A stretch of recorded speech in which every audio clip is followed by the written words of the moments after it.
কারো ক্যান্সার দেখে যদি এই দোয়াটা আপনি বিশ্বাসের সাথে পড়েন, জীবনে কোনোদিন ক্যান্সার রোগে আক্রান্ত হবে না। অন্যের বিপদ যদি দেখেন, এটার জন্য একটা দোয়া আছে। অনেক সময় আমরা দেখি হাসপাতালে ক্যান্সারের থার্ড স্টেজে চলে গেছে, লোকটা হ্যাংলা হয়ে চিকন হয়ে হায়রে কি কষ্ট পায়, দেখি না?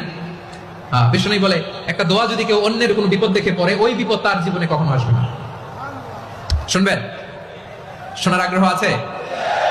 অনেক সময় হয় যে আমরা মহাসড়ক দিয়ে যখন চড়ি, দুর্ঘটনায়, আইরে আল্লাহ, দুর্ঘটনায় মানুষের মাথা একদিকে, দেহ আরেকদিকে, ব্লিডিং, এরকম হয় না?